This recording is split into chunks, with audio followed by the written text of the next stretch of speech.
and joining me is Gypsy.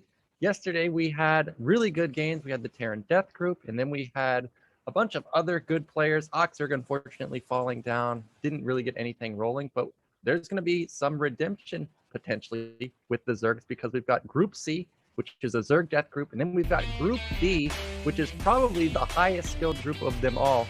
So really exciting games coming up. That's right, Naokin. Yesterday was quite the opening day for BSL, and today is going to be just as exciting. Group D for Death. Sometimes you just get lucky with the letters. Let's just leave it at that. But also the group before that is going to be featuring a lot of really high-level Zergs, along with a community favorite in KwarK. So we'll have to see if KwarK can make it out of a fully Zerg group. The other Zergs being Avi-Love, Cross, and StRyKeR. Extremely high-level players. So today is going to be really exciting. But the first group, we're going to be in for a lot of Zerg action, which was kind of sorely missed yesterday. The only representative was October Zerg, who unfortunately didn't make it through. But today, we should be getting some Zergs in for the round of 16. Yeah, definitely at least one has to go through Group C because there's 3 Zergs, and as you mentioned, we have KwarK. But in Group D, we have 2 Zergs also. We've got Zeke and Gorinich, and they're going to be facing off against Dandy and Ziggy. So it's going to be a Terran versus Zerg Fiesta over in that group. I don't know who to predict from either group because Group C seems pretty even to me. All around 2,300, I'm pretty sure. And then Group D, you would think that probably Ziggy is kind of a bit unlucky with this group, but Ziggy has really good TVP. I think if he can take down one of the Zergs and then get a TVP matchup versus Dandy, there's real potential he could make it out. But of course, Dandy, Gorinich, and Zeke are just monsters of BSL. Yeah, that's totally right, Naokin. But first of all, we're going to have this Group C match here, and you can see Avi-Love, StRyKeR, KwarK, Cross. The first game is going to be Avi-Love versus StRyKeR, and I believe we are going to be playing these games live, so we might also have some first-person streams from StRyKeR, and we'll have to see that. But what do you think about this group, Naokin? I mean, we have let's just say it's a star-studded group.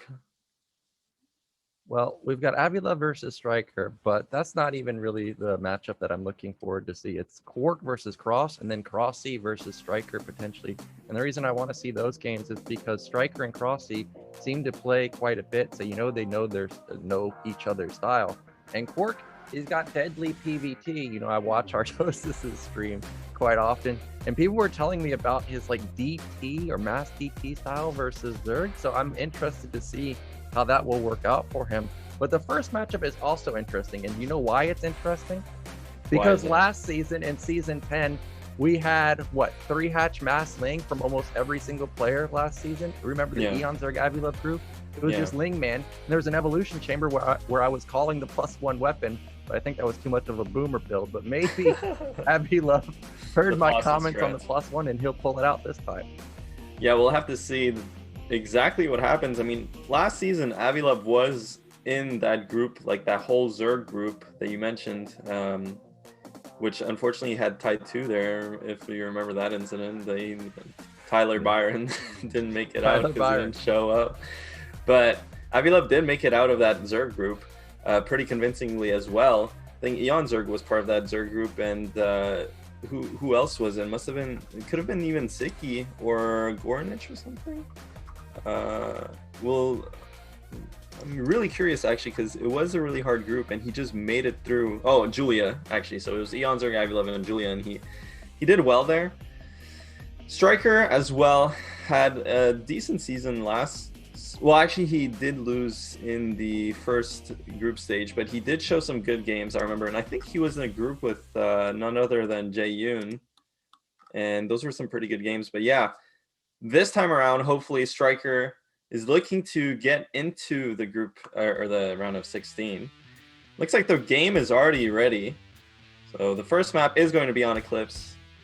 Let's get right into it.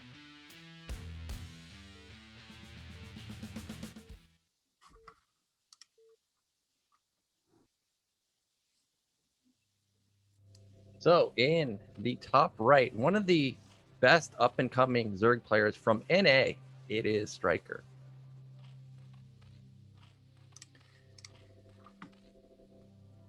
And in the bottom left, the Danish Zerg, it is Avi-Love. Oh, he was floating. He was floating 56 minerals for a second. I thought we were going to see a 5 pool. Now, you know what I realized while we were talking about Avi-Love?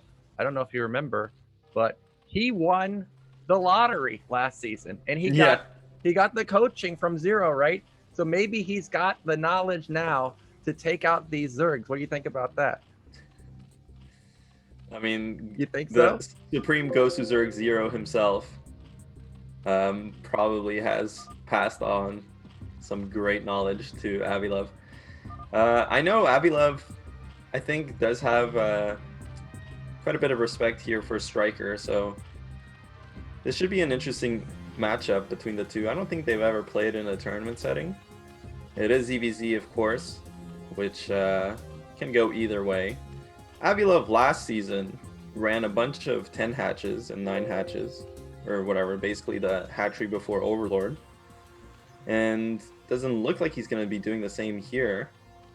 StRyKeR, meanwhile, going for the patented 9 pool. This is an interesting build from Avi-Love, actually, because he did go 9 gas, and he's delaying his pool. So this is looking like a Mutalisk build. I can't imagine why you would want to bank gas this early other than going really fast mutas and kind of doing a one base Mutalisk style play. Yeah, this is reminding me of a previous BSL. I'm forgetting the guy's name now, but he had like a slick opener similar to this on Benzene. He had an extra 100 gas. I think he was a Swedish Zerg, but it's not coming to me. And unfortunately, his Spire got placed in the wrong position both games, and I think it got sniped. So hopefully that doesn't happen here. But looking at this spawning pool, I'm wondering where he's going to put the Spire, I guess. I'm also having flashbacks to the Spire placement because I feel like it's going to be at the top left of the pool, and that could be a dangerous position. But very similar builds. Look at Avi-Love. He's already banking 200 gas. He's got about a 70 gas lead, so that's 1 Scourge difference. Of course, that can be all you need to turn the tide in your favor, but we'll see exactly where he wants to put that gas into. Is it going to be fast speed coming in? No. No fast speed coming in. Both players are just going for standard layer follow.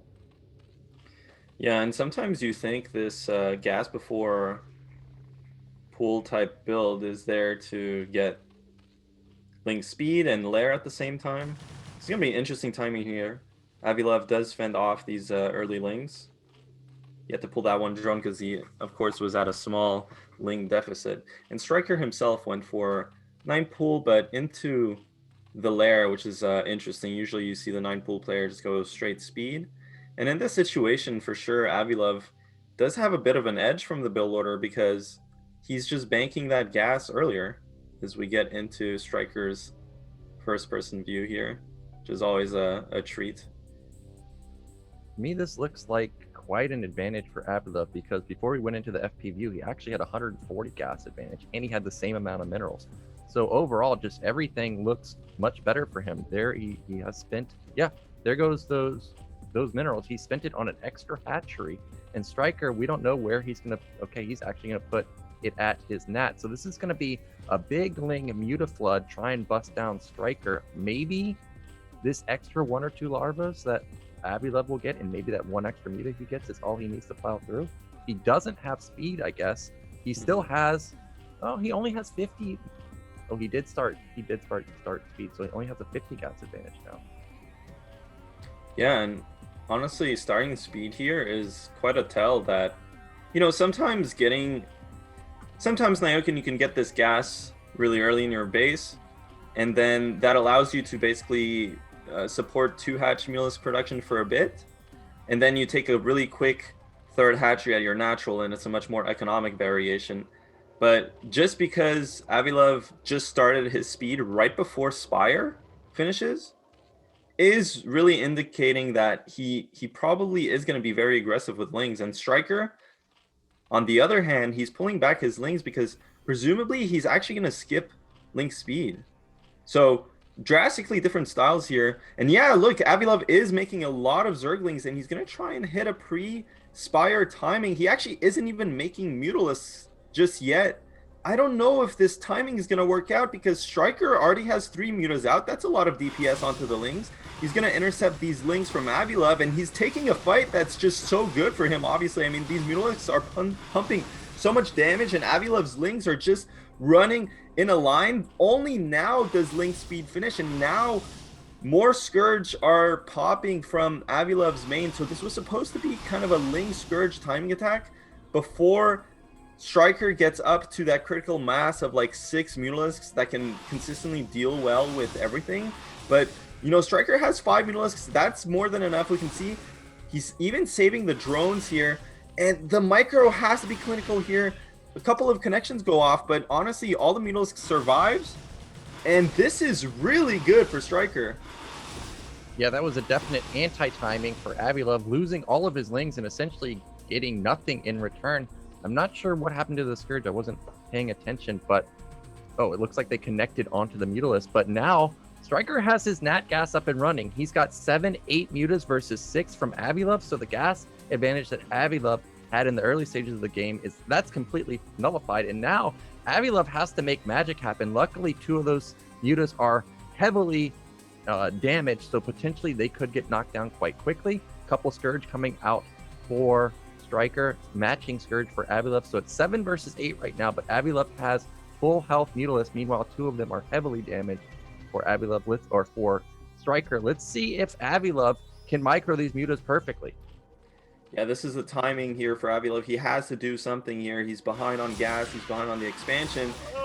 One connection goes off on the Mutalisk, but so many Scourge here left over for StRyKeR. They can assist in this engagement, and it looks like StRyKER's going to get the better trade here. Oh my god, complete decimation, and that's going to be it, really. I mean, there's so... Yeah, there you go. Avi-Love GG's out. And interesting attack there from Avi-Love. I get the reasoning, but StRyKeR kind of just holds on there and goes through into the winners match. Yeah, like, I think he knew what the build order was too, so it was quite weird to attack at that moment. But regardless, StRyKeR held the attack, microed very well, connected with his Scourge too. So he's going to move on off after a quick win, and unfortunately, Avi-Love's going to move down into the losers bracket. Remember, guys, this is best of 1, so if you lose twice, you're gone. It's going to be a quick best of 5 for you, especially in ZVZ. So hopefully Avi-Love doesn't make the same mistake, because that seemed like, it really did seem like he had build order advantage in the early stages and kind of just botched it. Yeah, well, like you said, American, it is a best of 1 format here, but honestly, I really like this format, especially in the group stage, because really, if you think about it, the players are essentially playing a best of 3 against the group. You know, if you win 2 games, you're out. You're through, and if you lose 2 games, you're out. But it's just not against the same opponent. So, you know, it might seem ruthless, but at the same time, you kind of have chances to up your game, except it's just against another player. So, you know, but that being said, of course, we are going to move to the next match here, which is going to be Cross against the People's Champion. No, I knew what it was. People wanted to see.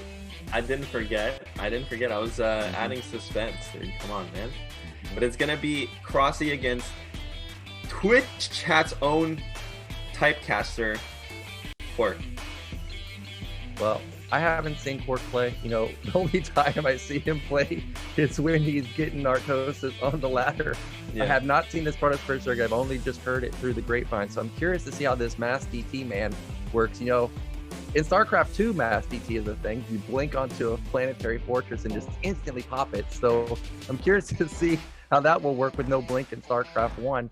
But Crossy, he's a monster. You know, last season, he was in BSL 10, right? I can't remember. He was, exactly, yes. But yeah. What? Yeah. Last season in BSL 10, I remember specifically Crossy and StRyKeR had just ridiculous macros. So if it gets to the mid game, late game, I think Crossy's got a good shot. But you know, KwarK very deadly with his micro. You know, he's got that 100 APM, but he uses it to the full extent. So as long as the early game goes well for Crossy, I think he should have a good shot. But KwarK, you know, he's no slouch either. He's got similar MMR. So I'm really hyped to see this particular match.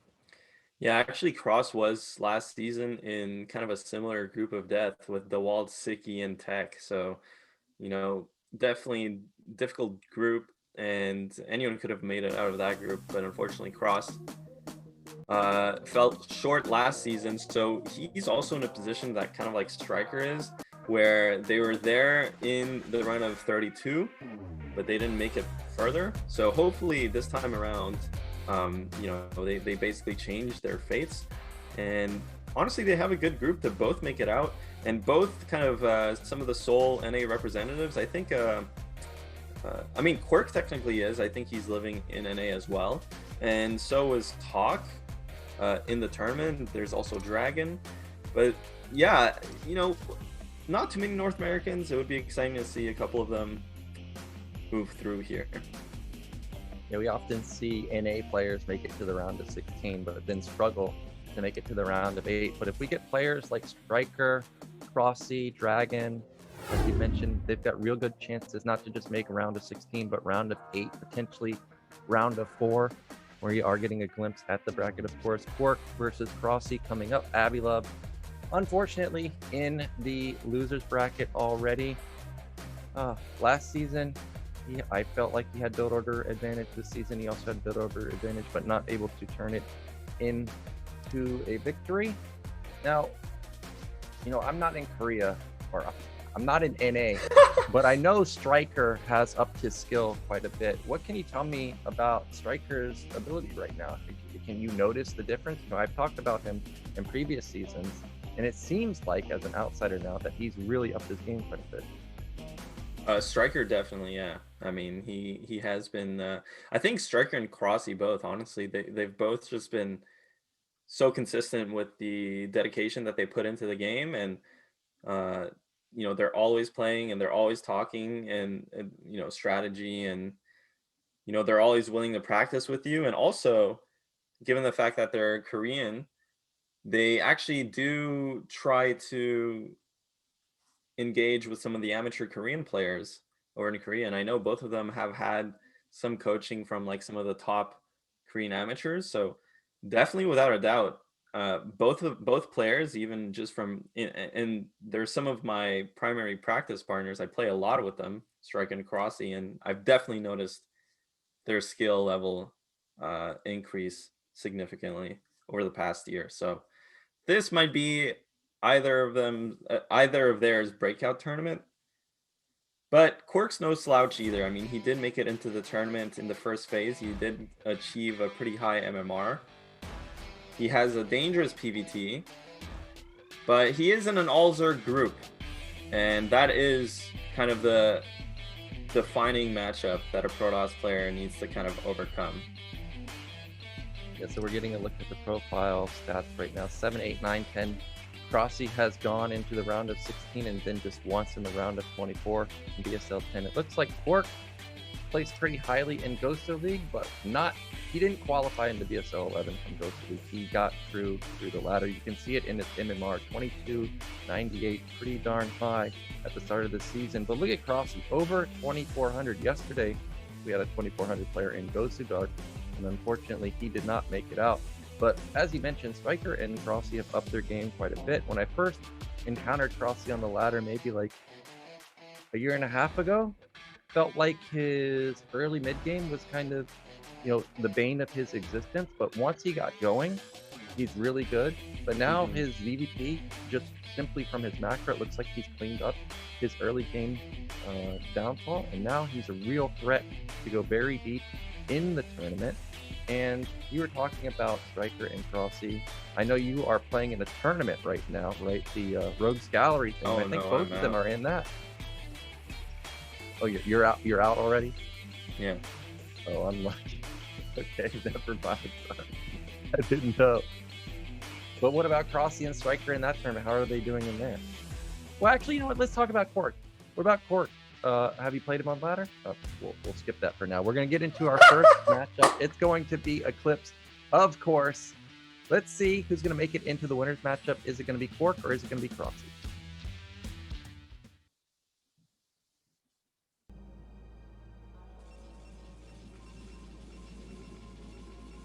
All right, in the top right are Magenta Protoss. Oh, we've got in-game FP view while also zero spectating. It is KwarK.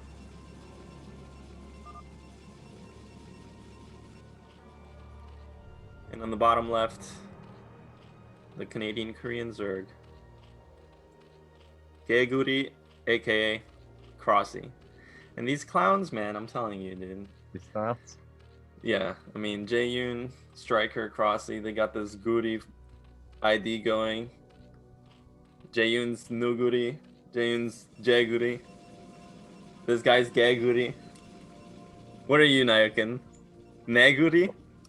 Well, I'm actually just Nayokin because actually in Korean the number 5 is O, so it would be NY5 Ken. That would be Nayokin straight up. I don't know exactly what Geguri, Neguri, Jaeguri mean. Obviously Jaeyoon picked Jaeguru, but Geguri and Neguri, not too sure exactly what they mean.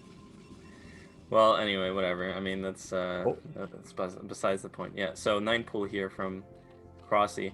And to be completely honest with you, my perception of Crossy's game is that his early game is absolutely the most oppressive part of his arsenal. Like he's got very tight build orders, and he like ekes out maximum advantage early game. So like, for example, in ZVT, he'll just use his drone to deny your scouting, not make any lings, and then all of a sudden keeps your SUV out of his base. Then a couple Zerglings show up at your natural, and you had no idea what just happened. And in Zerg versus Protoss, that type of playstyle is even more accentuated because Zerg can be so aggressive early on in this matchup and can be so deceptive. And I know for a fact that Crossy has had a lot of success even against some top amateur Protoss players from Korea. And he whenever you watch him play, he just has Hydras busting down walls and killing Zerg and killing Protoss as soon as he gets the chance. Now, KwarK, on the other hand, you can see he's actually going for a very safe opening. He has the Forge and Cannon. This is interesting. He is only going for 1 cannon and going straight into the gateway, which is nice here because, of course, Crossy is not actually getting a gas with this 9 pull. But KwarK, he's the type of player that he is going to get some nice wins because he has these very awkward build orders, but they're very effective. And here we go. This is what I'm talking about. Second gate in the middle of the map. Well, this is an interesting build because the Overlord's going to get into the natural and see there's no Nexus. So this is very weird, but this is giving me Oyaji-esque type play. Remember, he pulled this out last season, I think on Sylphid, where or maybe it was 2 seasons ago, where he proxied 2 gate. While, oh, there it is. There's the second gate. So this looks pretty much, no! Why is he going to the main? So, oh, this is like my nightmare. Like whenever I play somebody that scouts but does not really scout, I'm just like, what are you doing, dude? So I think this game is just over because that's a 3rd hatch going up at top left. This was a Forge, what looked like a Forge opener from KwarK. So you know that Crossy is just powering. Now, the one thing that is strange is that the gateway is pretty fast. Why does he have a Forge and gate this quickly? But it looks like he's not reading anything because the Overlord comes into the main. He's going to see nothing. He doesn't even see the Zealot move out. So I think 4 Zealots are just going to show up at his base, and it's going to be game over. Yeah, here comes 1 Zealot here from the proxy location. The Overlord does spot it, so maybe some alarm bells ringing. Oh my god, there's a pylon there, so he's going to support this push with cannons. This is a huge commitment, though. It is 3 gate. I mean, even if he kills a hatchery, it's not clear if the game ends just there, but this is obviously a really, really dangerous situation for the Zerg player. And Crossy now knows exactly what's going on. Oh my god, there's so many Zealots. 5 Zealots. The Sunken is going to get denied here. Most likely, it is going up. The creep colony is.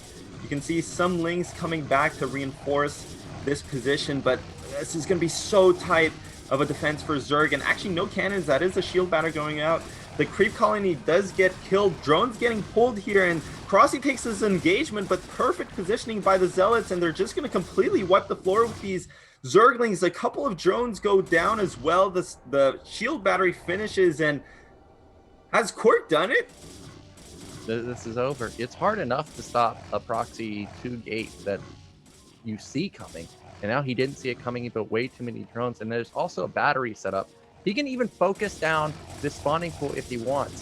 That is what he's going to do. Now, this might actually be a blunder because half of the zealots are going to glitch out. He can even drill again, but there's 7 zealots now, soon to be 8, 9, 10. This has got to be game over. Yeah, I mean, more zealots coming in here to reinforce, and you know, because Crossy lost so many drones and he had to cancel his lair, there's really no counterplay. He has to just defend this attack with Zerglings, but the spawning pool goes down. He can't make any more Zerglings. Now he's stuck making drones basically to defend against 3-gate Zealot.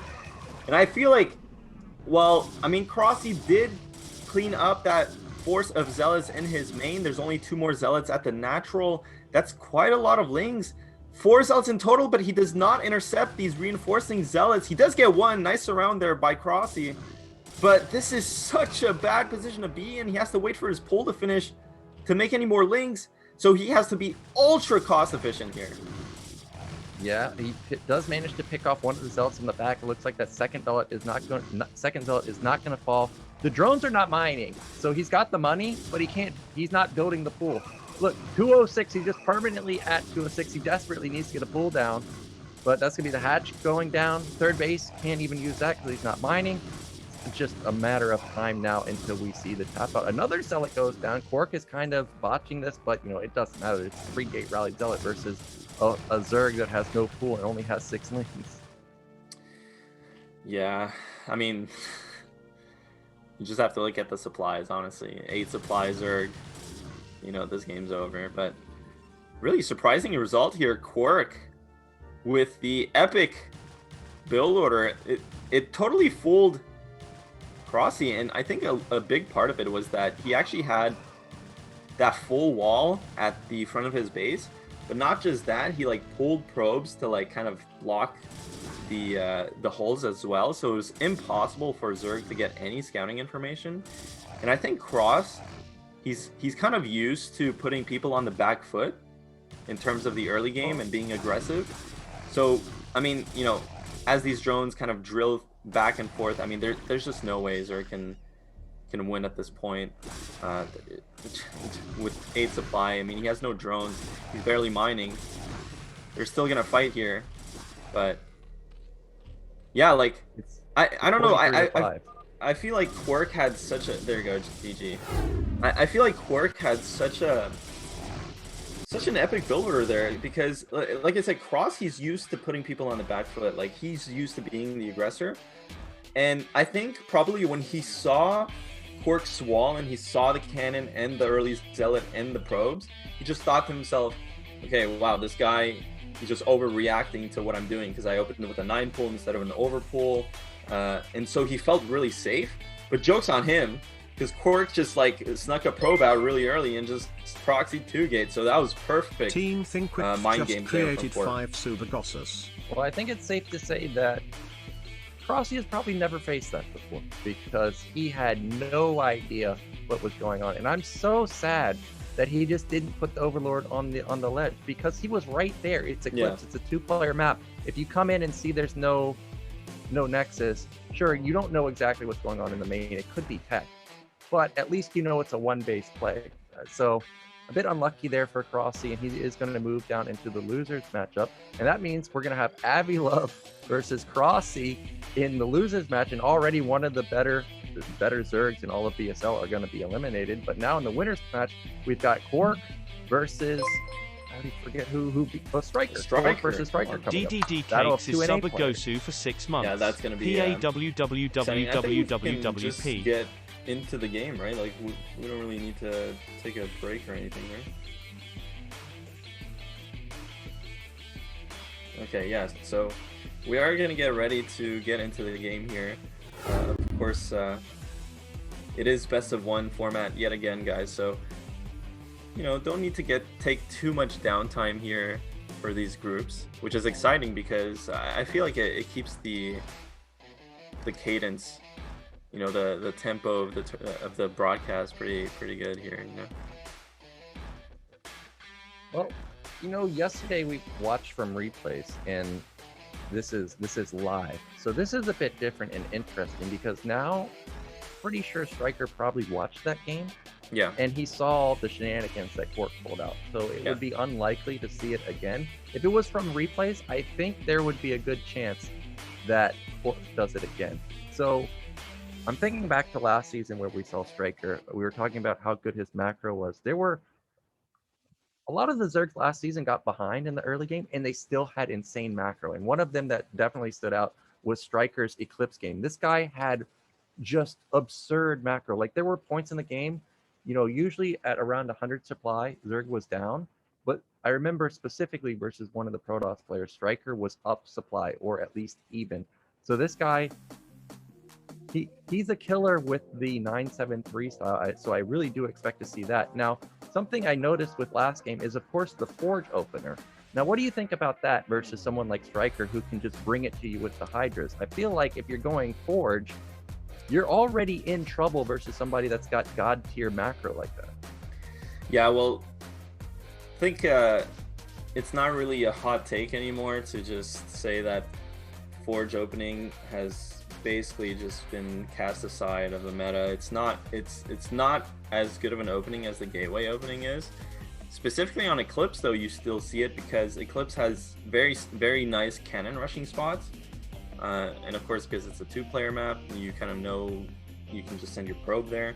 So it has really good counterplay against Hatch First and stuff like that, which is why we still see Forge openings. But overall, I think the gateway opening is just better. Now, I'm not too sure if KwarK favors gateway openings or not. You know, I haven't really seen him play PvZ too much, but I think the map, if I remember from yesterday, it's going to be Sylphid for this game, or yeah, so it is going to be Sylphid.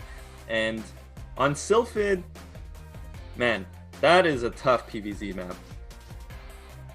Yeah, I remember Dawid doing a good job sneaking out Zealots every single game we watched him play on Sylphid. It seemed like he got some sneaky Zealot out and dealt a bit of damage.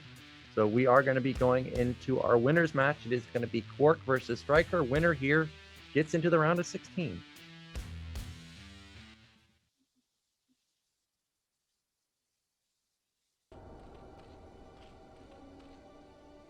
So in the bottom left, in the blue, we have our NA Zerg. It is StRyKeR.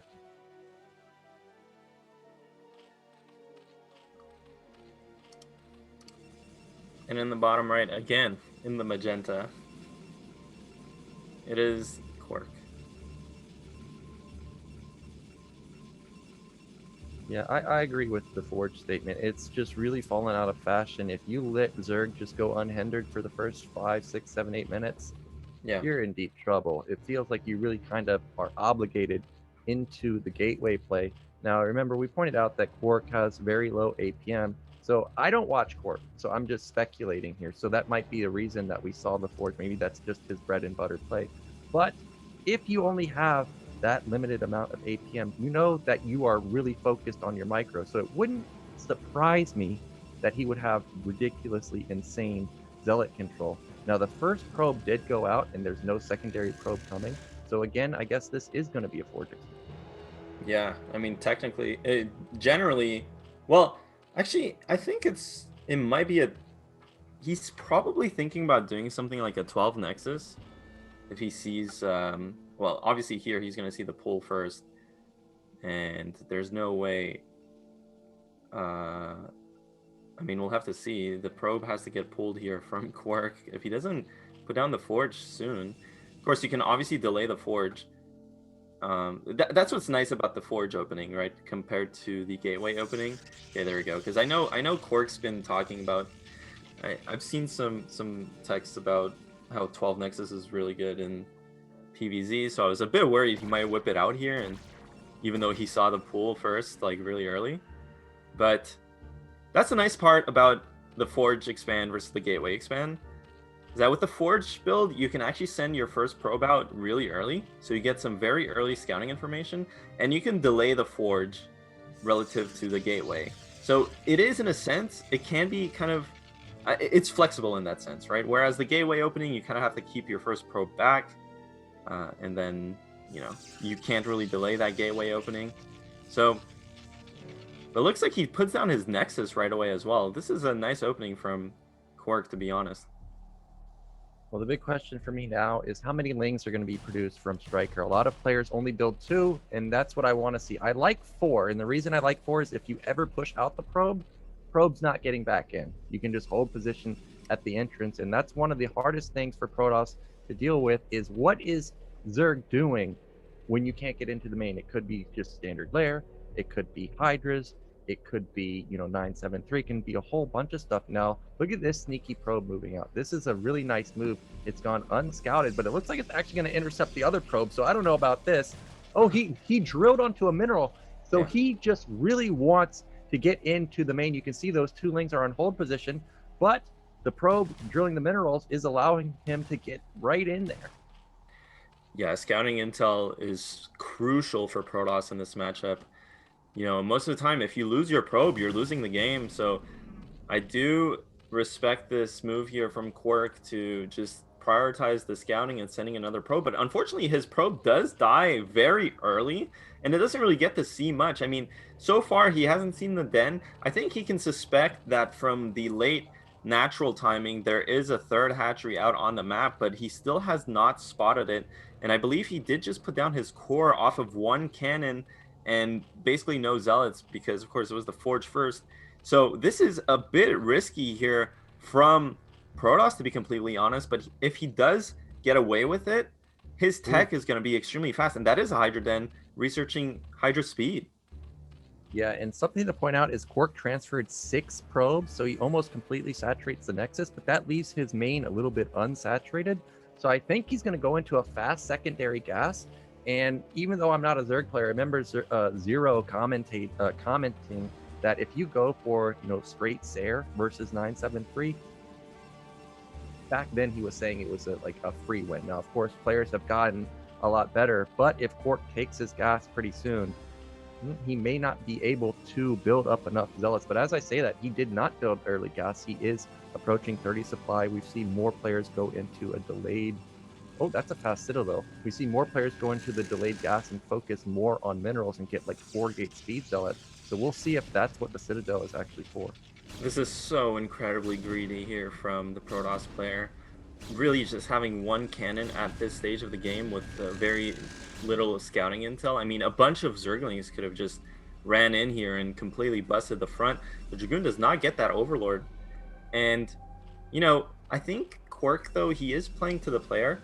StRyKeR is a very macro-focused player, and I think sometimes that is his downfall. Like, he's extremely strong in that standard game, but if he were a bit more unpredictable, if he had a bit more aggression in him, kind of like that,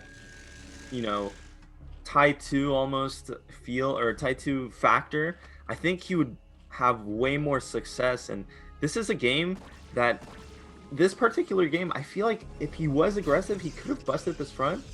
Unfortunately, though, those 2 Zerglings from the early game are blocking additional Hydralisks. He is going to kill a couple of these Zealots. Zealots really don't do well early game against Hydralisks, and he does have Hydra speed. That Corsair does not die, and again, that was extremely risky from KwarK because he didn't even go straight to scout the Zerg. He actually went for Overlord kills.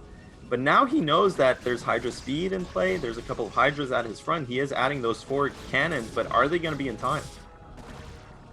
Yeah, that Sair got dangerously low. I thought it was going to get taken out, and then he wouldn't be able to scout at all. Now, the Overlords seem to be trying to sync up with the Hydras, and that makes me think that StRyKeR might just continue to pump out Hydralisks. But as I say that, he was floating quite a bit of minerals. It looks like he plopped down a hatchery. Yep, there's the 4th one. 5th one, oh, it's already up for him at the 3rd base, so maybe he is just going to transition into drones. Yeah, we see a couple of drones coming out. Meanwhile, full scout from the Sair sees there's no lair, so this is 5 hatch Hydra man for now. But back in KwarK's base, I did see that we had 4 gate, so he's going to have speed zealots coming out pretty soon. Oh, 5 gate even, and here he comes. Yeah, the Zealot speed finishes at 7 minutes here. This is really fast. I mean, again, you get away with so much if you can tech up on just 1 cannon. And this timing is going to be deadly. You can see I feel like StryKeR's a bit caught off guard with this push out. He has no sunkens at this base. It would be so disastrous if the Zealots get on the high ground, but instead KwarK is going to take the fight in the middle of the map. This is good for StryKeR because he's drawing attention away from his third base, but KwarK, very disciplined. He is going to go straight for this other base. He's going to try and see, poke and prod, see where the defenses are weak and strike. But first, so far, StryKeR's doing a really good job just keeping the Zealots away. For StryKeR, because he's about to be supply block versus a Protoss that is just rallying 5-gate Zealot. There's no sunken at either base, and it looks like he's got his eyes set on the natural. Now this is choked up quite a bit. I don't know about this move.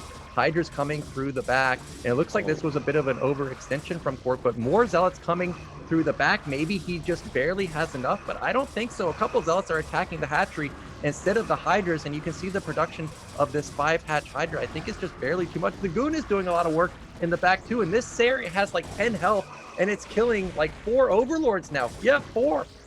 Yeah, this Corsair has just generated oh my god, generated so much value.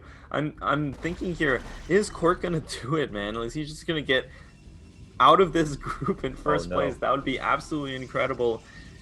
He is doing a lot of damage. That Corsair did so much damage. No second gas from KwarK, so this is really aggressive. And the thing is, once this Zealot play loses tempo, I mean, Zerg can be so dangerous. You need to have Templars coming in because there's a point in time where once the Zerg reaches a certain amount, okay, he does have high Templars, so once the Hydralisk count builds up, then Zealots really become ineffective. But it looks like KwarK is transitioning into Storm Tech slowly but surely here. He does need to get that second gas a bit earlier, but this is a good position to be in as Protoss for sure. Yeah, I was really liking KwarK's spot, but then seeing that there's no second gas until just now all of a sudden I'm liking StryKeR's position a bit more. If there was more gas, if he had more Templars, like more Archons, more Goons being able to be pumped out, I would really have loved his position. Second Forge went down for him too, and that's going to cut into his gas also. So now his army is going to be like pure Zealot, and StryKeR's going to be going into critical mass. Hydra's pretty soon. Lair is already done too, so Lurker's going to start coming out pretty soon. And with that lack of gas, if a Lurker contain gets set up, the Storms are going to have to be used on the Lurkers because there's no way Zealots are plowing through. So I'm getting a bit worried for KwarK. We see the Robo going up at around 950. That's pretty standard, and no Lurkers out just yet. So maybe he can deny a contain, but overall, I'm liking StryKeR's position. Yeah, we'll have to see. I mean, that being said, Nayokin, what's nice about what KwarK's early game accomplished here is that StryKeR doesn't have his 6th hatchery just yet. He's still droning. And meanwhile, if you look at KwarK's base, I mean, he has 6 gate, he has robotics going, double forge, does have storm tech, and really a huge part of PvZ is just surviving the early game and getting into this functional state that KwarK's in. So honestly, he's definitely in a nice spot to contest this game. He does have to get into that observer tech relatively soon, and he does have to get, you see the core spinning, so he is getting a range upgrade for the Dragoons, so that's going to be really good. Yeah, and he's already making Dragoons, so transitioning nicely into this mid-game army. And this is kind of the downtime in this matchup where Protoss builds up to like a 130 supply Deathball army and then moves out to like double expand and secure bases, whereas Zerg is kind of trying to power and preparing for that big 2-base push out. Yeah, just building up that goon count, you're really looking for at least one control group comboed with, another control group of Zealots and a handful of Templar. Meanwhile, StryKeR taking his 4th base. I noticed that he already has +1 weapon, and unfortunately, KwarK didn't upgrade at all despite having double forge. His units are 0-0 right now. Oh, no. Now, when his upgrade completes, of course, he's going to have 1-1, but the Lurkers are now starting to be set up, but this may be a little bit too late. But look at how tiny the choke is. The goons are bouncing back into the main. It looks like they're not able to get out just yet. Oh no, the cannon blocks him. Yeah, this SimCity is giving him a lot of problems. I mean, I think the units can actually fit. Maybe not. That Dragoon, I guess, that is in front just popped out of the gateway that was in front. And that storm, you need these storms are hitting everything but the Lurker. You want to hit the Lurker with the storm so it gets one shot and then you clear it efficiently like that. But KwarK is losing so much time to his SimCity being off here at the natural, only now pushing out, but this is a pretty decent engagement, I would say, for Protoss. Not too many lurkers firing on these Zealots just yet, but he does not have any Storm to work with, and these Hydralisks are starting to pump damage, but that is a lot of Protoss units. The Dragoon backline doing work. Archon finishes morphing, and he does break out of the contain before it's properly set up, and now StRyKeR is going to have to scramble to defend his side of the map. Of course, it's a bit easier to play Zerg when you have just one point to defend, and that is the contain, but he does not have that to rely on, and now no lurkers back at home. KwarK is representing a really strong push here. Yeah, 1-1 just kicked in for him, and now all of his Zealots and Goons are out in the map. Sure, he doesn't have any Storm, but StRyKeR misrallied some of his Hydras. These lurkers going to get caught too, and I think this is just it. There's way too many Goons. Unless there's a bunch of Hydras coming through the back, there's a group of Hydras dealing with these Zealots and Archons, but how are you actually going to kill these Goons? There's like 15 now, and we know KwarK has 8 gateways up. Another lurker is going to fall, and he can just sit on top of these hatches, and I think he might actually be able to bust through. This is so many Dragoons, and finally some Templars joining in the mix. I think he's done it, Nyokin. I mean, this is so much. The Dragoons are just so strong. Honestly, they're such strong units. Storm goes off on all the drones, and the supply is plummeting for StRyKeR.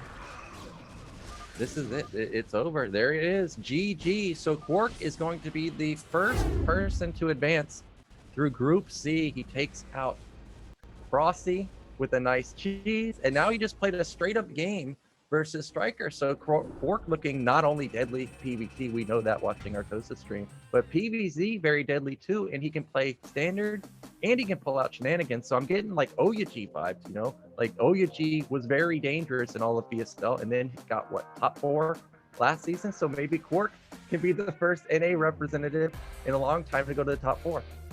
Yeah, so really strong showing there from KwarK. I mean, without a doubt, if you look at the group, I don't think he's favored at all, and this is really his first kind of appearance in BSL and kind of just in tournament play in general, and he's done very well for himself, so congratulations to him. He does get out of the group in first place, but we still have some StarCraft to be played here. Okay, we have Crossy versus Avi-Love coming up. It is going to be a ZVZ fiesta from here on, but one of these Zergs has to make it through. Yeah, one of them definitely does. So who is it going to be? Is it going to be Avi-Love? Is it going to be StRyKeR? Are we going to have StRyKeR versus Crossy in the decider match? That would be the NA brothers eliminating each other, so that's a bit unlucky. But first, it's going to be Avi-Love versus Crossy. Remember, we already saw Avi-Love versus StRyKeR earlier, so there's a potential rematch there. And I really did like Avi-Love's build. So hopefully it was just nerves and just like a brain fart where he kind of just botched that attack, and now he's kind of gotten over it, because he's going to need to pull out his A game versus somebody like Cross. Nope. Okay, so actually we are going to go into a quick break because we got to get these players into the game. So we'll be back in just a couple minutes. Don't go anywhere.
Welcome back. We just saw KwarK plow through 2 Zerg players to make it through to the round of 16, and now we've got the ZVZ death that we were talking about earlier. It's going to be Crossy versus Avi-Love coming up, and we saw Crossy just get picked apart by KwarK. Now, Avi-Love had an interesting build, so if he reads Zerg wrong, potentially this could be Avi-Love making an upset. But remember, we saw Avi-Love last season where kind of like nothing went well for him, and now I'm kind of getting flashbacks to this, where this was another what looked like build order advantage, but not able to follow through.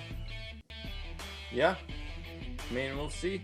Avi-Love did have an interesting. He does have, in general, interesting build orders in ZVZ and very tricky ones. So I wouldn't be surprised if he whips out something creative once again, but definitely did not work out against StRyKeR. I mean, I would say we'll have to see how this matchup here goes. I really don't know what to expect. In ZVZ, it's kind of hard to pin down someone's style. So, and well, it looks like to me that Avi-Love definitely likes Ling builds, because last season he went like 9 hatch, 9 cool, like something like that, and went all in Ling. And even though last game we got to Mutalisk, you could see that he prioritized the Lings over top of the Mutalisk. Like when he attacked with the Lings, he only had like 2 or 4 Scourge pop out. So it seems like he's more keen on building a lot of Lings and trying to hit a slick timing, whereas I know players like Crossy and StRyKeR definitely want to go for the Muta play. So a bit of contrasting styles there. Yeah, that's a good point, actually. Avi-Love has basically tried to end the game before sort of Mutalisks come into play, so yeah, we could see, again, the 9 hatch get whipped out by Avi-Love. Crossy, on the other hand, does tend to play for Mutalisks, like you said. But yeah, let's take this moment real quick. Give some nice warm thanks to our sponsor, Esport Fund, and to just the community in general. You guys have been instrumental in making BSL 10 and 11 happen. Well, specifically 11, really. And from now on, BSL is kind of going to be community run. So, if you feel like contributing, please do take a look at, our sponsor, Esport Fund, or the Patreon. Or if you'd like, you can also buy some merch, BSL store. I'm sure it's going to be up in Twitch chat. Some nice shirts, I'm rocking one right now. Nyokin's going to be rocking one soon. There's hoodies, there's polos, and let me tell you guys, the quality is actually quite nice, and it fits really nicely. So, oh my god, dude. CRVT, he was a hero last season, and now already a hero of BSL 11. Yesterday he had the $500 tip, so already $1,000 from him alone going to BSL 11. Thank you so much. The goal is only $4,000, and already I think we're approaching $1,500. So in 2 days, already more than a third of the way there. So thank you so much, CRBT. Also, big shout out to Russ Brain with the 100 sub donation, and I know there are a couple $5 to $25 donations also. Thank you very much for those too. Man, we're gonna have BSL 12 funding very quickly, it seems.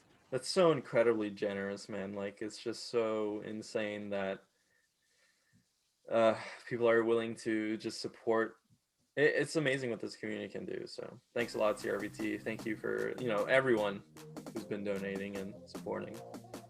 Yeah, here are the player cards. Again, honestly, this season, the production is top notch.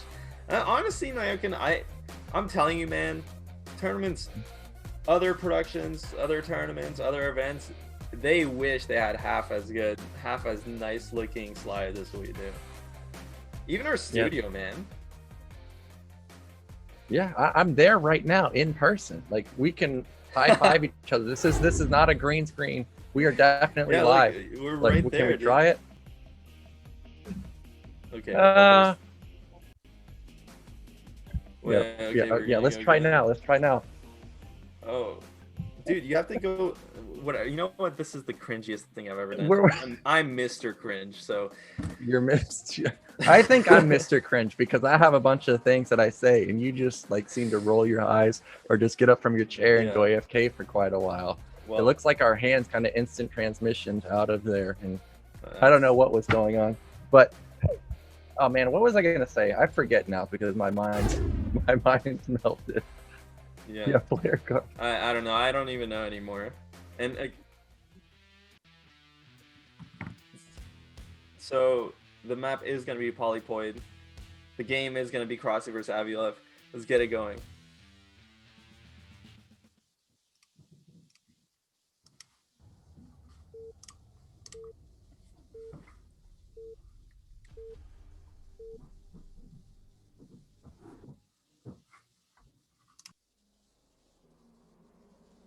All right. In the top right, repping the magenta color, we have our European Zerg player. It is Avi-Love. Thank you for all your work. I wouldn't be playing BW without BSL.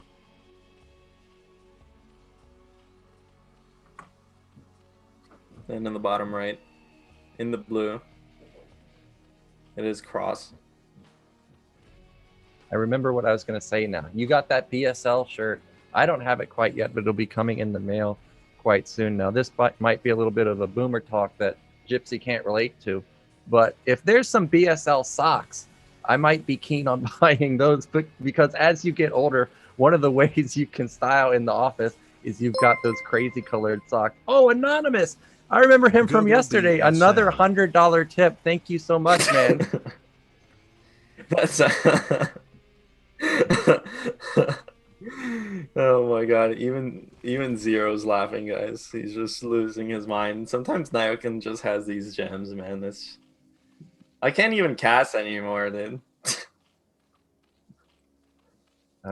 Well, I'm looking at the build order of Avi-Love. We've got Gas, and then he's going down to the low ground, so this is going to be 10 hatch from him. And I think we remember seeing this in BSL 10 where it was a Ling Flood.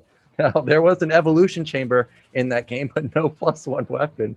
So we'll see if he does continue, if he will go for that style where it's going to be Ling into evolution chamber defensive play. Meanwhile, looks like standard play from Crossy here. I didn't see the exact build order, but it looks like this was just 9 pool gas.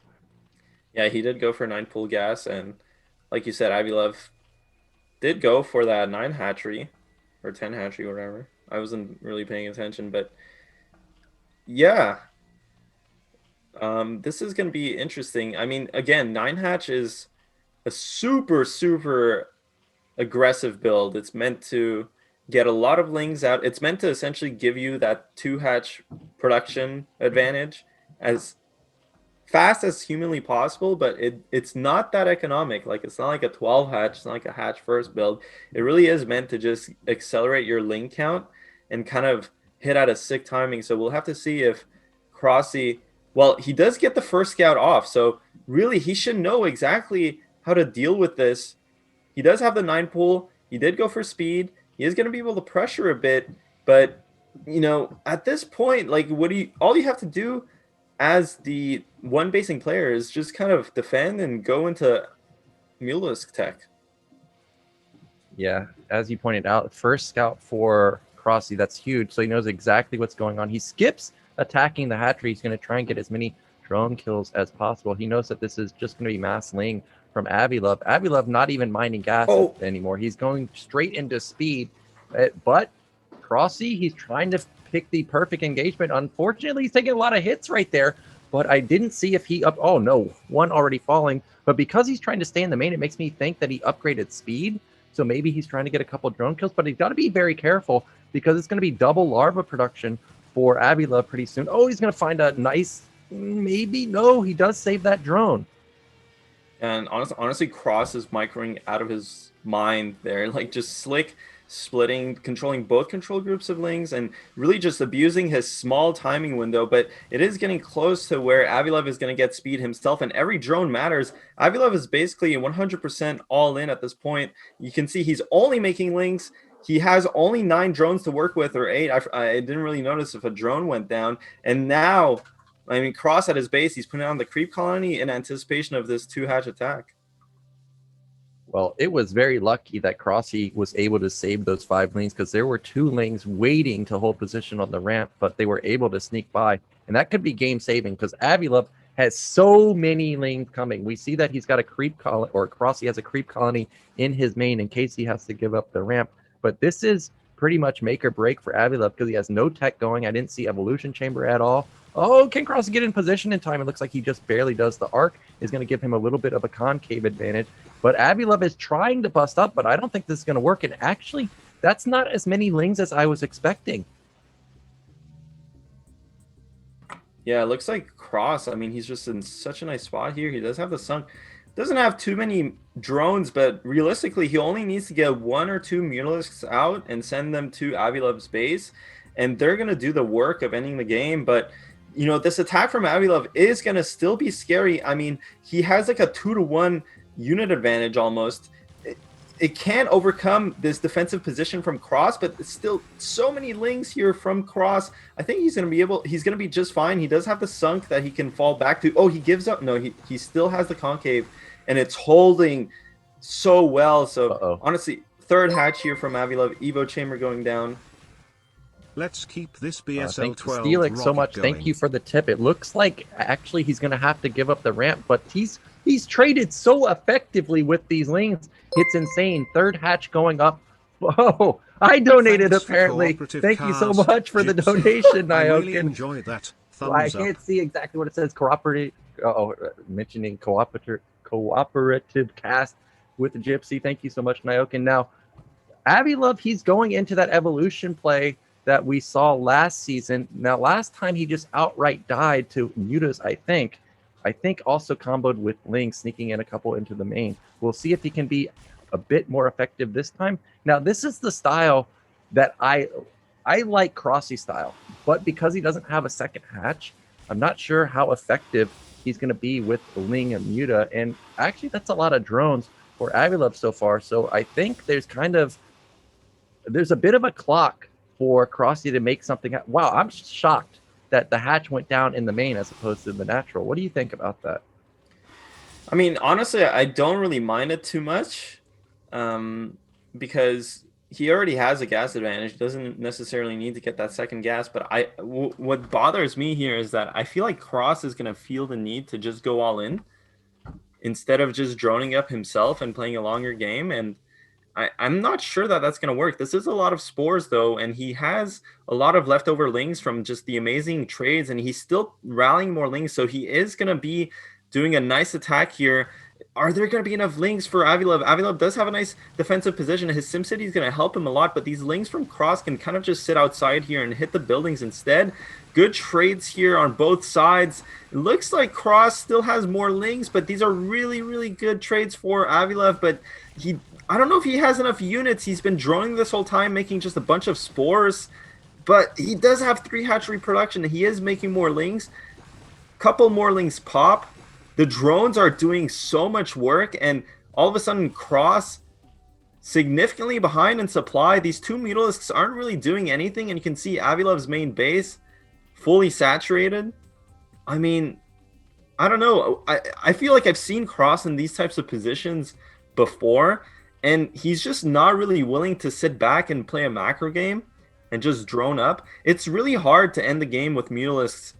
You know, even if you have that tech advantage, the player that doesn't have a lair and doesn't have a spire can definitely draw out the game with spores. And it's hard to end even with lings because he doesn't have a production advantage. He's basically he's making lings when the other player is on hatchery tech and with 3 hatcheries. So, of course, Avi-Love will be able to defend eventually.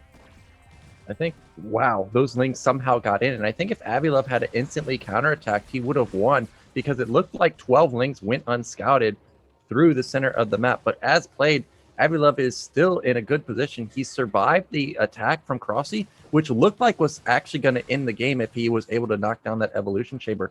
Now there's just so many lings from Avi-Love, but he's still not mining gas, whereas Crossy, well, he only has what looks like 5 drones, so he is struggling with his econ.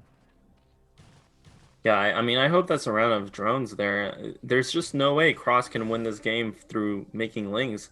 And the thing is, Cross has just stopped mining gas at his main. It looks like he was desperately trying to get that third hatchery going, and now he's just making a bunch of lings, and he's trying to contest this 3 hatchery production with this 2 hatchery production.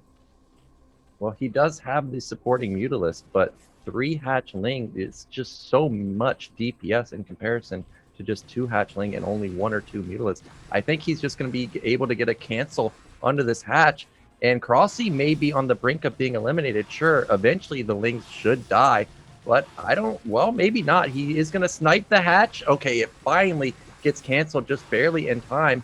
Well, actually, Avi-Love loses all of his lings there, and there's an overwhelming amount still surviving for Crossy. This game is a huge back and forth, but really, Cross, like, he needs to just make a couple of drones because he hasn't been mining gas this whole time. This is his advantage this game. He has a tech advantage. He has a gas advantage. And now Avi-Love is starting to mine gas at his main. So he is going to be able to eventually make up the deficit in terms of the Mutalisk count. But you see, he's actually not even going to do that. It looks like he's going into a 4th hatchery. So I'm suspecting we're going to see some Hydralisk play. He is getting that second gas at his natural. Looks like he's not even going to get Mutalisks. He's just going to sit there and build a bunch of Hydras.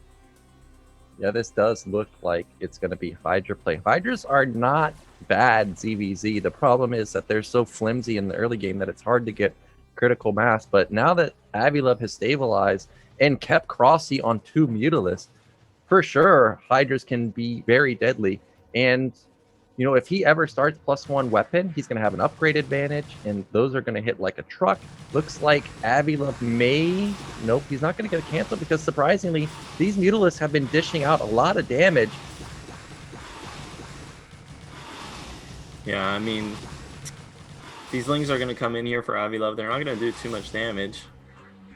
But, you know, at this point, it looks like both players are kind of stabilizing, but it's just such an overwhelming economic advantage for the Magenta player, for Avi-Love, that I just don't know how Cross can kind of equalize this. He's going to go for a double expand, but the problem isn't access to resources. Like, it doesn't... what's his name? Oh, no. Cross. He doesn't even have enough workers to mine from his 2 bases here. What does it matter if he has a 3rd base? He might actually lose the hatch here. No, I'm surprised at how much damage these 2 Mutalisks do. This gets crazy, and there's a counterattack from Crossy now, and he runs straight into the main, and there's no defense. It looks like this was the one time where Avi-Love did a drone cycle, and we've got lings into the main. It is going to be Hydra play because the Hydra den is being built, but look how many drones there are. They can flat out just fight lings by themselves. Not many drones actually falling there. 3 drones versus 2 lings, and the drones almost won. So I'm loving Avi-Love's position. He's got 42 supply, and we know that he didn't have that many links, so that's going to be like a 30 drone count for him probably. That's ridiculous in ZVZ. Yeah, well, Cross is finally going to start and equalize the economic deficit that he's been at. Looks like Avi-Love is going to take another expansion himself. But yeah, I mean, the thing is, I feel like Cross is just too far behind. You know, Hydralisks, if Avi-Love can just sit there and mass Hydras, even if Cross gets a significant amount of Mutalisks, I don't think he's ever going to get to the Mutalisk count that he needs to get at to contest that Hydra push. And it is double Evo Chamber too. You can only expect that he's actually making Hydralisk upgrades, but he's also getting his own Spire. So really interesting. I mean, the thing is, Avi-Love is so rich, he can get everything and not get punished by it. So Cross is very far behind. It's going to be extremely hard for him to make something happen from this position because he's essentially constantly 1 hatchery down, and now his tech advantage is, well, it has been nullified for a long time. Like, he never got up the Mutalisk count needed to put on pressure, and now he has to face basically double Evo Hydralisks. Yeah, and as we mentioned, this whole game, Crossy has not been really mining much gas. So even though Mutalisks are amazing versus Hydras in critical numbers, you got to have the actual gas to build the Mulus, and this is just, he just doesn't have it. He's got 400 in the bank. As you mentioned, Avi-Love also has upgrades going, so once he reaches 1-1, we know that the Mulus don't have any upgrades. Wow, this hatchery is so dangerously low. Oh, he does manage to take it out. So that hidden base for Crossy not going to come to fruition. And it looks like Crossy did spot the hidden base from Avi-Love, because I know that drone got taken out, but he's slowly building up that Hydra count already at +1 weapon. If he can get to +2, these Lings and Mulus are just going to melt. Remember, Hydras deal 12 damage, so they should just obliterate Lings. Yeah. I mean, Hydralisks are insanely strong, and they have +1/+1. They're not going to die to anything. Here comes Cross. He is going to attack. Mutaling can do well against Hydralisks, but this number of Hydras is just too high with the upgrades. It's incredibly strong, and at this point, Avi-Love has a functioning Death Ball. He's just waiting a bit longer to mass up that Hydralisk count, and then he is going to just attack across the map, and it's going to be extremely difficult for Cross to deal with it.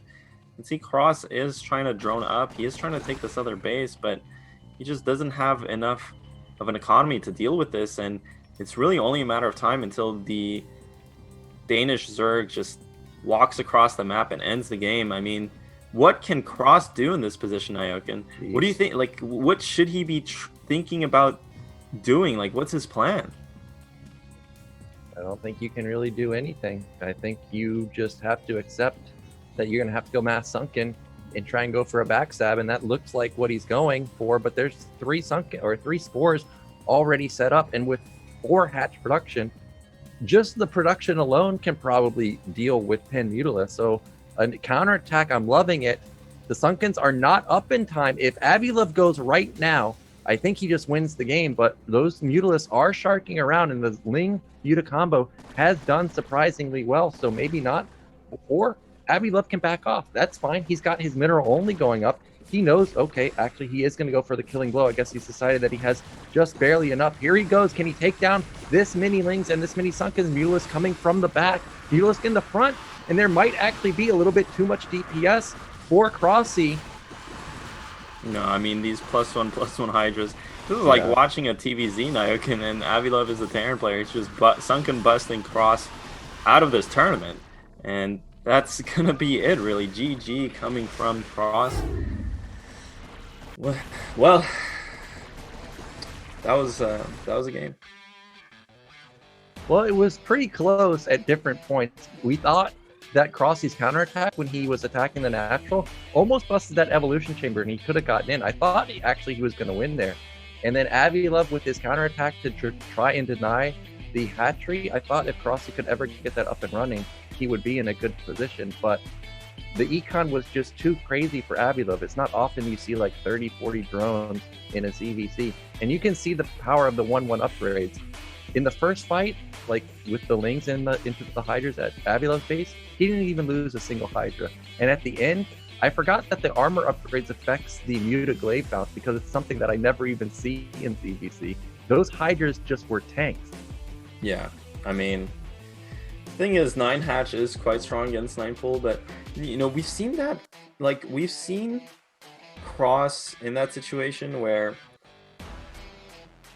I feel like if he just chilled, use those, because once you get the Spire, once you get the Mutalisk, your opponent has to invest a lot into spores. Like, that's like, we're talking about 5, 6, 7 drones. So yes, they do have 2 hatchery production on you, but they have to get that Evo chamber, they have to get those creep colonies.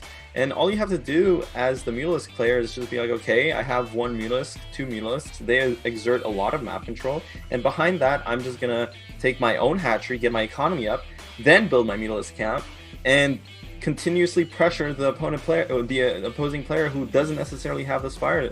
But instead, Crossy tried to basically cut his gas income and just went all in on 2 hatcheries versus 3 hatcheries. But I mean, Avi-Love's going to be happy with making more Lings. I mean, he's still on hatchery tech with a better economy. So unfortunately, not the correct approach there from Cross, and that is going to be the end of his BSL journey in BSL11. And coming up next is going to be another NA Zerg trying to take down Avi-Love. Yeah, and this is going to be a rematch from our first match of the day, Avi-Love versus StRyKeR. We saw Avi-Love kind of mess up a little bit with his build order, but finally he's getting on the board in a ZVZ victory. I remember we talked about last season where he also had a lot of ZVZs. So finally getting on the board should be a bit of a confidence booster. And I think he probably recognizes that he kind of just messed up versus StRyKeR. So now with a little confidence under his belt, I don't think he'll make the same mistake. But StRyKeR, he's a monster in ZVP, but he already fell to KwarK earlier. I'm not too sure about his ZVZ, so we'll see who's going to be our second finalist from this group. Is it StRyKeR or is it Avi-Love?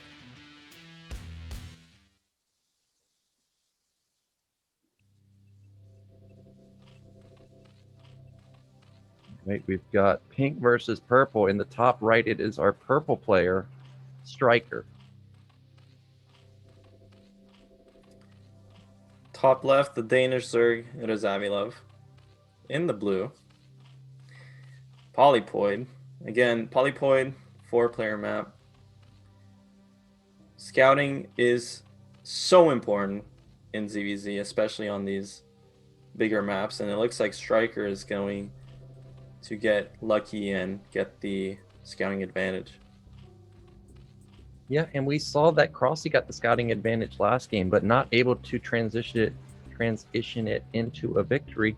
So again, this is going to be a disadvantage for Avi-Love. We'll see if he opts for the same build. Remember, I think this is live, so for sure StRyKeR probably watched it. So he's got an idea on how Avi-Love likes to play, and this is going to be a 9 pool from Avi-Love. Meanwhile, StRyKeR is going to have mirrored builds. 9 pool from him too. Yeah, well, StRyKeR has had the advantage here of seeing that game from Avi-Love, so he knows that 9 hatch is a possibility. And surprisingly, though, he does go for 9 pool. I feel like 9 hatch is probably the best build that 9 hatch, or the best matchup 9 hatch has, is against the 9 pool opening. And StRyKeR is just kind of betting that Avi-Love won't do the same thing because he just did it in his previous game. So looks like he does read it right, but it is going to be a 9 hatch here, or a 9 pool from both players, and so no one's really going to get an advantage from this. But that being said, there is an important decision to make at this stage in the game, and it's whether or not you go for that speed or you go for that layer. So I'm interested to see if either player chooses a tech option or chooses to be a bit more aggressive. Yeah, that is what we are waiting to see. I'm a bigger fan of the faster layer. I really like that extra 1 Mutalisk or the just faster Spire in general. It looks like that's what StRyKeR is going for. Now, over on Avi-Love's side of the map, we're not sure exactly. Okay, that is also going to be a layer. So mirrored builds across the board, except StRyKeR is going to have the scouting advantage, and now he sees Lings coming out. And now he has the option to try and sneak off a couple Lings to go for a potential backstab, but it looks like that's not what he's going to do. Instead, he's opted to build an extra drone. Yeah, and again, StRyKeR, being the more macro player here, does tend to go for these passive plays, but in ZVZ, actually, I feel like players that are a bit more patient get rewarded quite well, because it turns out that if you just drone up and try and get your tech up, and this is what's nice about the extra drone from StRyKeR, is that he can mine from the gas, whereas Avi-Love is going to have a bit, he's only on that 2 drones, and really when you're kind of like on a lower drone economy, you can't afford to mine fully from the gas. Only now does Avi-Love add his 3rd drone, because you can see he just made an extra drone. So StRyKeR overall is getting a small advantage in this early game, but for the most part, they're at the same place. But I love that extra drone advantage for StRyKeR, and especially using it on the gas when you know that the other player is only going to have 2 on gas for the a few more seconds. So slick move from StRyKeR. We'll see if he can transition that extra 70 gas he has into a pair of Scourge connections. For now, we are just waiting to see where that money is going to go for StRyKeR. It looks like he's got his eyes set on putting down an extra hatchery at his net. Meanwhile, Avi-Love is also banking a bit of money, but he may opt to just put that money into, straight up Mutalisk. We'll have to wait and see what he's got planned also. Yeah, well, that's the thing. You can pull resources for these mutas to get 3 mutas out ASAP, or you could put down this hatchery and basically bank your gas, but eventually StRyKeR is going to be able to get his own mutalisks out. And interestingly enough, Avi-Love goes for the hatchery in main, and this is so weird. I mean, it's true that actually Avi-Love doesn't have any scouting intel himself. Again, he didn't get that first scout in, so he doesn't, I don't know if he even knows this is mirror builds, which is why he's getting the hatchery in the main base. If he knew this was mirror builds, without a doubt, you put the hatchery at the natural, because it's not like StRyKeR has any timings against the mirror build. So StRyKeR, again, kind of edging out a small victory here from the early game. And, you know, these can compound. Yeah, so the first few mutalisks are popping out for StRyKeR. We know Avi-Love is also building mutalisks too, but natural 4, StRyKeR is going to give him an advantage the longer the game goes. But you have to think, well, hatch in the main at least allows Avi-Love to focus only on one area of defense. It's just going to be the ramp, whereas StRyKeR, if even just a couple lings sneak into the main, all of a sudden the game's going to get really crazy. So he's going to have to be very careful, keep his eyes peeled on potential lings sneaking in. Now, Avi-Love, because he has the hatch in his main, he's got to do something with these mutalisks. He cannot let StRyKeR get his nat gas up and running and just over time build up more and more mutalisks. He's going to have to make some magic, and that's an extra drone for StRyKeR. So already I'm getting a bit worried for Avi-Love. This is a disaster situation to be in as Avi-Love, and you can see he's keeping his mutalisks at home because he has no scouting intel, and he's trying to be, I mean, both players should be doing this, but the problem is StRyKeR does have a natural, like you said, Nyokin, and so really Avi-Love has to make something happen. He has to. He's so far behind if he can't start mining his own gas. So looks like the Mutalisk engagement is going to happen. Who has the better Mutalisk micro? Scourge are going to connect on both sides. That was sick, actually, from both players. All the Scourge do connect. It looks like they both have 3 Mutalisks left, and the Lings also trade in the front there, but looks like StRyKeR is still ahead in supply. Avi-Love threatening some more with these Muta Scourge, and it looks like he's going to get a nice connection, and only 1 Mutalisk left for StRyKeR, and he's just going to fight. He's going to man-fight these Mutalisks. Does he have any more in production? Oh my god, the Scourge are going to come in, and they're going to kill the hatching eggs. That's it. If he instantly pops a Mutalisk, and it's still 3 versus 2 or 1 for Avi-Love. So if he can just reinforce and not take any connections here from the Scourge, he should be at a solid advantage. He's up 5 supply now. He's got air superiority. He's got econ. It looks like econ advantage too. He's floating a bunch of minerals. Oh, nice pick off onto that Scourge. Avi-Love, he's doing it. He can even bounce. He can even pick off drones now. Oh, he's got to be careful. Got to be so careful. He picks that one off too. This is an absurd micro from Avi-Love with just 3 Mutalisks picking off every single Scourge that comes at him, and he's going to eliminate StRyKeR, I think. Yeah, I mean, he's done it. This is an overwhelming advantage. You can see StRyKeR is just counterattacking. And yeah, I mean, it's just the Mutalisk engagement went so heavily in Avi-Love's favor. GG coming out for StRyKeR, and Avi-Love has done it, man. Last season, he kind of bombed out in the ZVZs, and it looked like this time it was going to be another bomb out after the first game, but he gets redemption versus StRyKeR in the finals, and then also taking out a strong opponent in Crossy earlier. Yeah, I mean, really good showing from Avi-Love, and, you know, the NA players kind of bombed out in this group. KwarK, Avi-Love make it through, and really, again, I'm just impressed by KwarK's run here, and Avi-Love did a good job to kind of come back from losing that first game. But up next is going to be Group D for death. You're gonna have probably the hardest group here in the round of 24. You don't want to miss it, so stay tuned.